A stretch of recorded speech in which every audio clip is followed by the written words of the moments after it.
Tama po ba?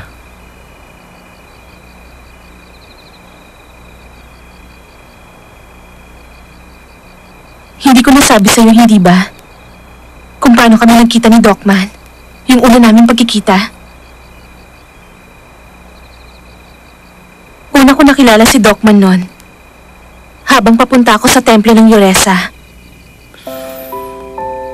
Sabi ni Docman, hinahanap na raw niya si Maestro Muno.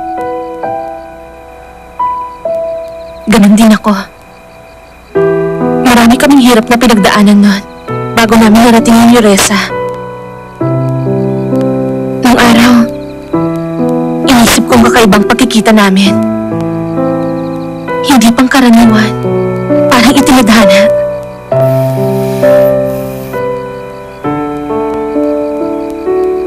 Yan pala. Nangyari yun. Kaming pinagtagpo dahil may isang mabigat na dahilan.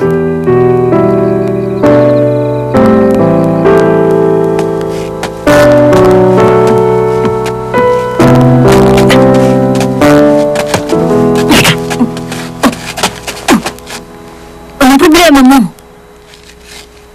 Pwede ba manahimik ka dyan? Sumunod ka na lang.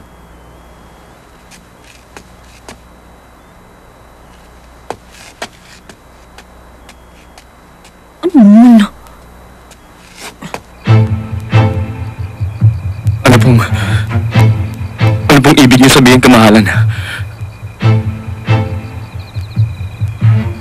Nung gabing naging walang pangkat ng pitong bituin, isinilang ng dalawang babaeng magkakambal.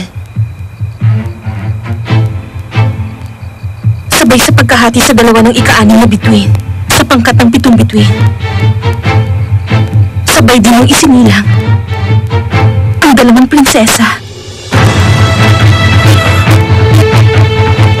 Pero ayon sa propesiya, kapag nagkaanak ng kambal ang hari, ang sagradong angkan, ang angkan na kinabibilangan ng hari, ay tuluyan ng magwawakas. Ibinigay nilang suyokto doon sa isang kambal. At inilayo na siya ng tuluyan.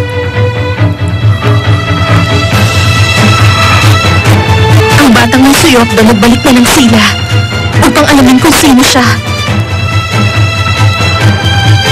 Ang batang may katulad kong balat sa likod ng tenga. Ang batang nagmamay-ari ng suyok na ng hari. Ang mga katangiang yan, tumuturong lahat kay Docman.